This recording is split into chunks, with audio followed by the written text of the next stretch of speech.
Shalom! Você está em mais um episódio do podcast Exegese e Exposição. Exegese on demand para você. Aqui é o Davidson Pignon, sou mestre em Ciências da Religião, pastor congregacional, professor de exegese bíblica no seminário e também publisher editorial. Para mim é um grande prazer ter você acompanhando os episódios que lanço todas as semanas neste programa. E aproveitando que você gosta de estudar a Bíblia com bastante profundidade, siga-me nas redes sociais e também conheça todo o material gratuito que eu tenho apresentado para o seu próprio estudo e aprimoramento bíblico. Dê uma olhadinha também nos links abaixo em 2 cursos especiais. O primeiro deles, Introdução à Exegese Bíblica, e o mais recente, A Trindade Revelada nas Escrituras Hebraicas. E no episódio de hoje você poderá acompanhar uma mensagem muito especial que trará grande enlevo espiritual para a sua vida.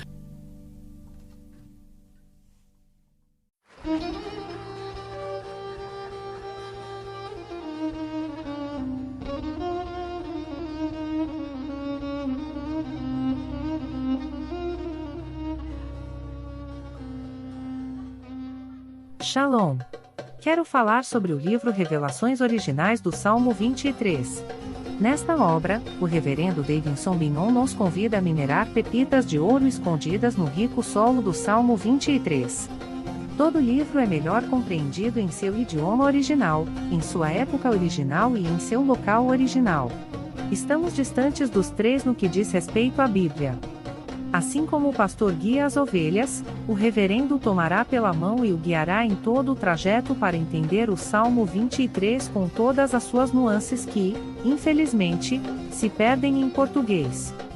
Numa época onde se tenta falsificar o sentido das escrituras utilizando os idiomas originais, o reverendo Pignon nos traz uma tradução correta do Salmo, e uma interpretação sóbria, sem exageros dos termos em hebraico que sofrem prejuízo na tradução para a língua portuguesa.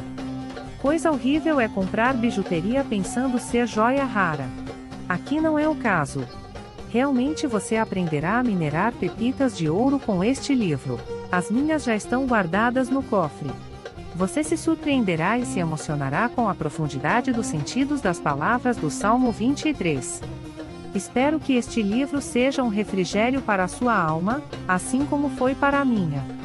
E que você entenda que, mesmo que esteja passando por um deserto escaldante agora, o Divino Pastor lhe guiará até águas frescas e tranquilas. Assim, para ter uma boa leitura, acesse o link na descrição.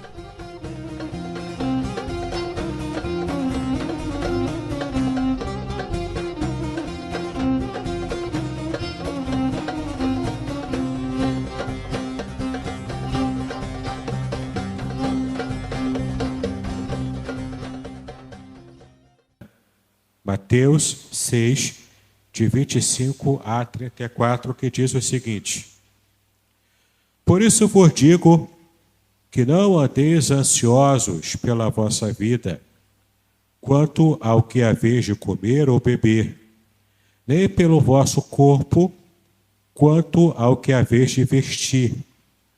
Não é a vida mais do que o alimento, e o corpo mais do que as vestes? Observai as aves do céu. Não semeiam, não colhem, e nem ajuntam em celeiros. Contudo, vosso Pai Celeste as sustenta. Porventura não valeis vós muito mais do que as aves? Qual de vós, por ansioso que esteja, pode apresentar um côvado ao curso da sua vida? E por que andais ansiosos quanto ao vestuário? Considerai como crescem os lírios do campo. Eles não trabalham e nem fiam. Eu, contudo, vos afirmo que nem Salomão, em toda a sua glória, se vestiu como qualquer deles. Ora, se Deus veste assim a erva do campo, que hoje existe e amanhã é lançada no forno, quanto mais a vós outros, homens de pequena fé. Portanto, Não vos inquieteis dizendo: que comeremos, que beberemos, ou com que nos vestiremos? Porque os gentios é que procuram todas estas coisas, pois vosso Pai Celeste sabe que necessitais de todas elas. Buscai, pois, em primeiro lugar o seu reino e a sua justiça, e todas estas coisas vos serão acrescentadas. Portanto, não vos inquieteis com o dia de amanhã, pois o amanhã trará os seus cuidados. Basta ao dia o seu próprio mal. Amém, né? É um trecho bastante interessante, ele faz parte do Sermão do Monte, e tanta edificação esse texto tem trazido aos nossos irmãos, a nós e aos nossos irmãos cristãos também ao longo da história do cristianismo. Eu tenho assistido com bastante interesse a série The Chosen. Com certeza vocês já conhecem, já ouviram falar, vocês já curtiram essa série. Essa é uma série bastante interessante porque ela é bem peculiar. O autor, né, do roteiro da série, ele trouxe assim alguns insights bastante diferentes. Embora nem tudo que aparece retratado na série a gente possa dizer que tem a precisão histórica, porque com certeza na época de Jesus não existia aquela vela de parafina normal e na série aparece isso, né? Toda a lâmpada que se usava na época era aquela lâmpada de barro, feita com pavio, né? Enfim.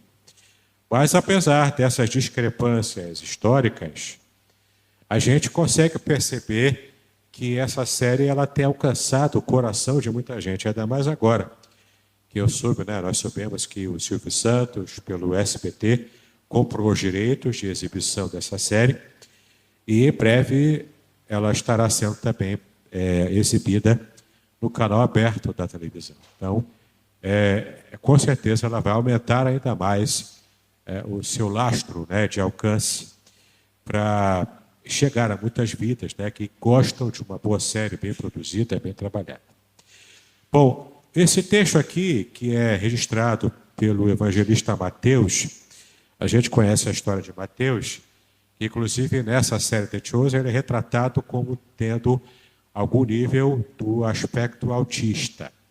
Isso com certeza não tem base histórica e nem bíblica, é apenas uma conjectura do autor da série, que é mais uma percepção que ele teve e que a gente, mesmo que perceba que não tenha nenhum tipo de validade essa percepção, ainda assim foi um insight interessante que ele teve. Porque, de fato, todo publicano na época de Jesus, ele tinha razões para ter aquela perspectiva um tanto quanto exagerada sobre o medo de andar em público, sobre o jeito dele viver, porque de fato ele era alguém que trabalhava contra a sua própria nação. Quem era o publicano na época de Jesus? O publicano era aquele judeu que trabalhava em prol do Império Romano, cobrando os impostos, e não apenas cobrando os impostos, mas também colocando altas taxas acima dos próprios impostos cobrados por Roma. Então, o publicano explorava o seu povo além da exploração normal que o Império Romano já fazia contra o seu povo Israel. Então, os publicanos eram plenamente odiados pela nação, eles não tinham total liberdade ou paz para andar no meio das pessoas. O grande medo dos publicanos era, por exemplo, andar numa multidão e ser alvo de um sicário. O sicário era aquele que andava no meio das multidões com uma faca escondida nas suas vestes, e lá no meio daquele burburinho da multidão ele sacava da espada e matava alguém que ele tivesse na mira. E os publicanos estavam na mira também dos sicários. Então, qualquer publicano, provavelmente Mateus também, Zaqueu também tinha esse problema, eles tinham aquele sentimento constante de ansiedade, aquele sentimento constante, até um tanto paranoico, de ser alvo de algum sicário, de alguém raivoso no meio do povo.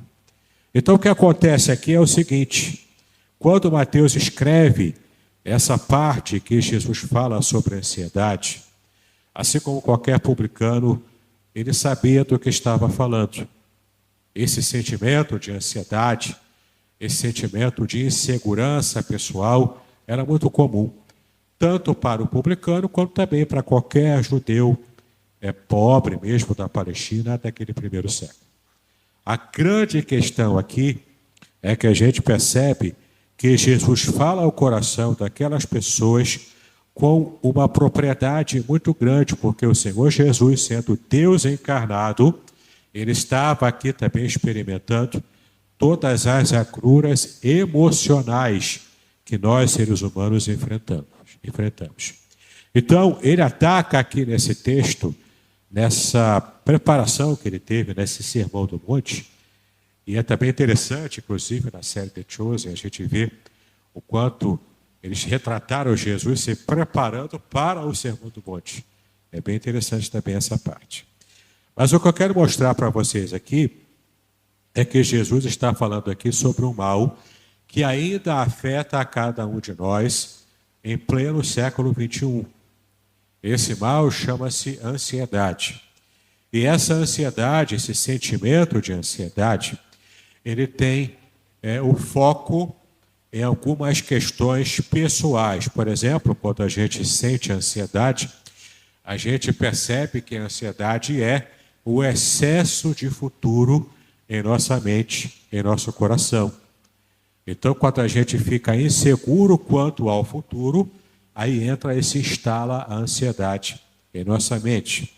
Então, o nosso pensamento fica acelerado, o nosso coração às vezes fica palpitante.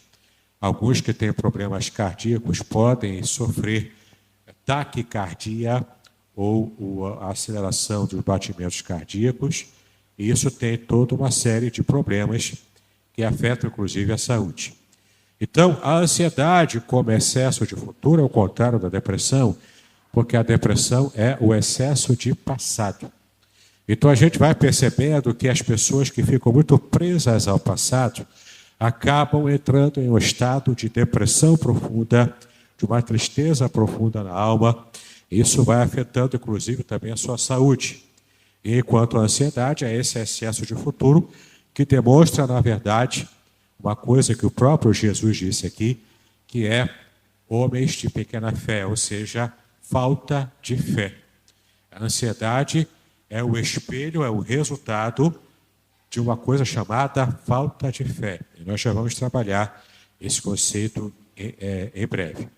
Então percebemos aqui que para que tenhamos saúde emocional, inclusive nos dias atuais, tanto quanto nos dias de Jesus, precisamos ter o nosso foco plenamente ajustado, não no passado, para que estejamos enfrentando uma depressão, e nem no futuro, para que a gente esteja enfrentando uma ansiedade.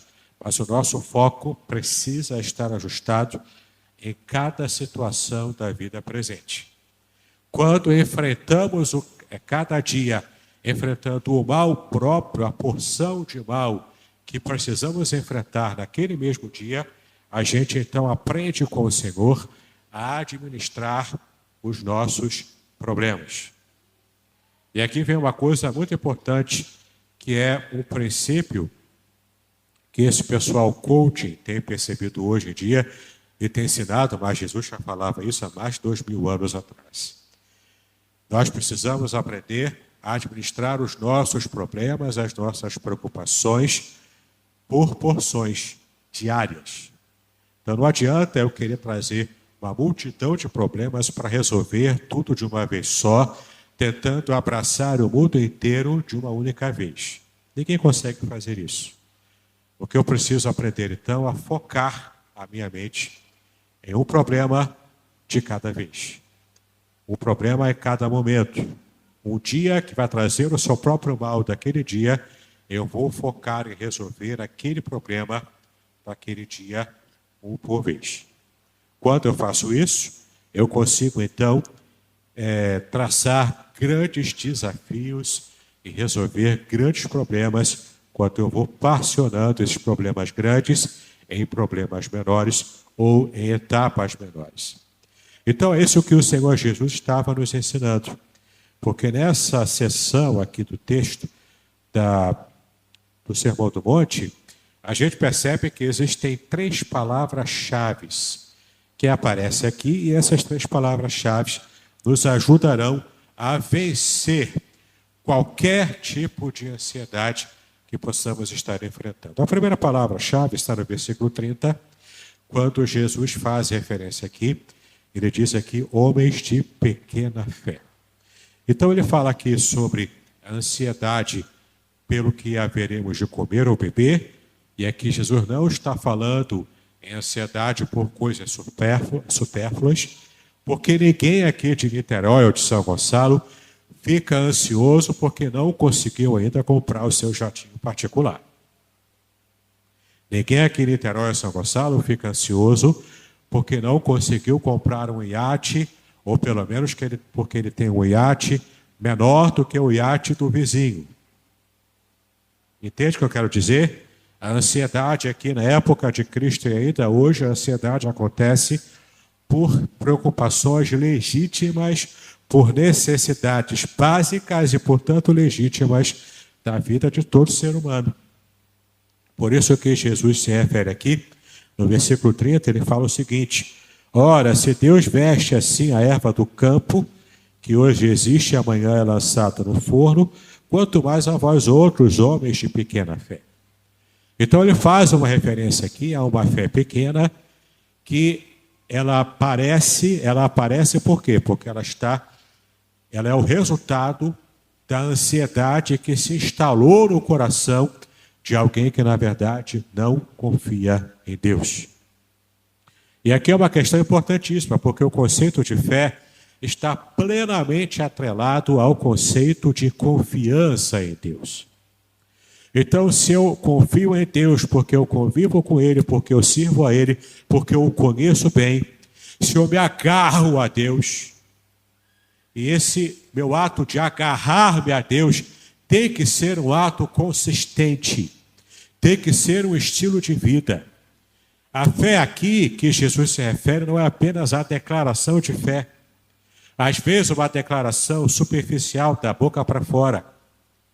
Porque se eu perguntar a todos vocês aqui, você confia em Deus? Você tem fé em Deus? Eu tenho certeza que todos vocês falarão para mim, até uma criança por menor que seja. Ela dirá, sim, eu tenho fé em Deus, eu confio em Deus. Mas até que ponto a sua declaração de fé e de confiança, ela é fruto de uma experiência real, palpável, consistente, dia a dia com Deus? Ou é apenas uma declaração da boca para fora? Até que ponto a sua declaração de que confia em Deus, de que tem fé em Deus, é o resultado real de uma experiência concreta de total confiança na provisão de Deus, quanto ao que você precisa comer e quanto ao que você precisa vestir nas suas necessidades básicas diárias. Aqui eu me refiro a muito mais do que simplesmente você organizar a sua vida, você ter um emprego que te garante uma certa segurança. Mas sabe de uma coisa? Por mais que você tenha um emprego público, por mais que você seja concursado, diante de uma crise mundial, países também quebram. E se o nosso país quebrar, por mais que você tenha um emprego estável, você também pode passar por dificuldades. E se Deus nos livre e guarde enfrentarmos dificuldades assim, qual vai ser a nossa atitude? Será que eu vou estar apegado realmente a Deus? Agarrado a Ele como a minha única tábua de salvação para esta vida? Ou será que eu divido a minha confiança em Deus com a confiança num emprego estável, num patrão que gosta de mim, que sempre me privilegia? Ou será que eu coloco todas as minhas fichas e confiança na ajuda que eu recebo do Estado ou até mesmo da igreja? O que Jesus está dizendo aqui é que eu sou o homem de pequena fé. Eu sou uma pessoa de fé pequena, de fé apequenada. Se eu divido a minha confiança com outra pessoa, com outra coisa, com outra circunstância na minha vida, que não seja unicamente na minha confiança e entrega total a Deus. Eu preciso vencer a minha fé pequena. Quando eu aprendo a colocar diante do Pai. E essa é a segunda palavra que aparece aqui no versículo 32. Segunda palavra-chave que eu quero destacar aqui para você, a palavra Pai. O Pai, no versículo 32, ele aparece da seguinte maneira: porque os gentios é que procuram todas estas coisas, pois vosso Pai Celeste sabe que necessitais de todas elas. Por que Jesus fala de Pai aqui? Aqui ele está falando especificamente para judeus, para aqueles que faziam parte do povo da aliança, e portanto conheciam o Pai, tinham elementos para conhecer o Pai. E o que ele fala aqui é o seguinte: os romanos, os gentios, os gregos, os povos de outras nações ficam preocupados com o que há de vir. Ficam preocupados com o que há de comer, beber e se vestir. Com as coisas básicas da vida. Sabe por quê? Porque eles aprenderam erradamente a colocar a sua confiança em deuses falsos. Eles aprenderam a colocar a sua confiança em circunstâncias da vida, porque eles não conhecem o Pai. Mas nós conhecemos o Pai. Nós temos um relacionamento com o Pai. E porque temos um relacionamento com o Pai e sabemos que o Pai nos ama, sabemos que Ele está atento às nossas necessidades. Por isso que Ele diz aqui: o vosso Pai já sabe que vocês necessitam de todas elas. Então eu não preciso ficar ansioso, porque eu confio em Deus e eu sei que Ele vai prover a minha necessidade na hora que essa necessidade chegar. Então eu estou caminhando na vida, no ponto mais à frente eu vou passar por alguma necessidade. Deus já sabe disso, Ele já providencia a minha providência antes dessa necessidade chegar. E eu vou então, a cada passo, a cada checkpoint da vida, eu vou percebendo o cuidado de Deus, ponto a ponto, caminho a caminho, no momento em que eu precisar dessa provisão. O Pai já sabe que eu vou necessitar de alguma coisa, então Ele já providencia tudo o que eu preciso, porque Ele é o meu pastor. E já que Ele é o meu pastor, nada vai me faltar. Jesus, inclusive, disse: eu sou o bom pastor. E o bom pastor dá a sua própria vida pelas ovelhas. Essa é a característica do bom pastor, em contraste com a característica do mercenário, que está ali apenas pelo dinheiro. Mas o bom pastor tem um relacionamento com as suas ovelhas. Ele conhece cada uma delas por nome. Isso é alento para nós, porque Deus está atento a todas as nossas necessidades. E a terceira e última palavra, para encerrarmos essa mensagem dessa manhã, é a palavra primeiro que está no versículo 33. Buscai, pois, em primeiro lugar o seu reino e a sua justiça, e todas estas coisas vos serão acrescentadas. Buscar significa você se preocupar. Buscar significa você colocar a sua ação direta e imediata, com foco, para até que você ache aquilo que você está buscando. E quando você aprende a não colocar o seu foco no passado ou no futuro, para que isso provoque ansiedade no seu coração. Mas quando você aprende a colocar o seu foco na ação de Deus, no seu presente, no seu dia a dia, em manter esse relacionamento com Deus em dia, no seu dia a dia, você consegue então priorizar o reino de Deus e a justiça desse reino de Deus na sua vida. E quando você prioriza as coisas de Deus, você sabe que Ele está cuidando de você. E quando você sabe disso, você não sente falta de nada, você não fica ansioso, você aprende a, de fato, descansar em silêncio, sabendo que Deus já está te abençoando, já está te alcançando para a glória do próprio Deus. Então, por que não devemos ficar ansiosos?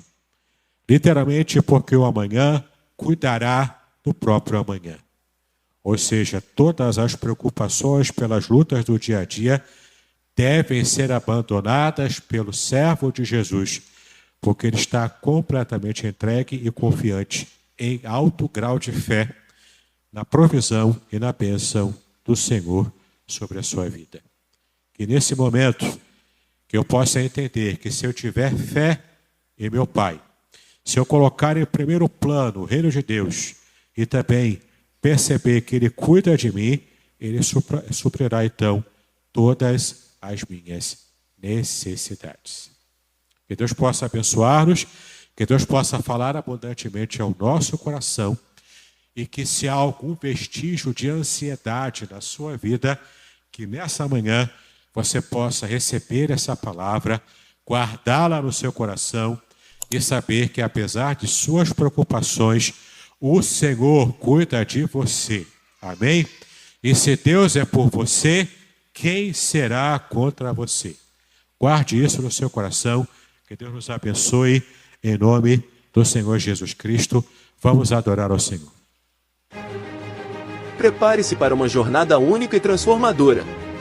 Nas 346 páginas deste livro emocionante, Davidson Bignon mergulha nas profundezas do Salmo 91, revelando segredos escondidos na língua original hebraica, palavra por palavra, versículo por versículo, com linguagem simples e conteúdo profundo. Este livro é a chave para a compreensão de uma proteção divina extraordinária. Descubra como aplicar essas revelações originais à sua vida. Davidson Bignon, autor reconhecido, editora Contextualizar. Uma obra que irá transformar sua jornada espiritual. Proteção divina no curso da vida. Revelações originais do Salmo 91. Disponível agora. Não perca a oportunidade de ter esta revelação em suas mãos. Uma jornada espiritual que irá transformar sua vida. Adquira agora. Davidson Bignon, editora Contextualizar. Seja abençoado pelo Salmo 91. Adquira o seu hoje mesmo.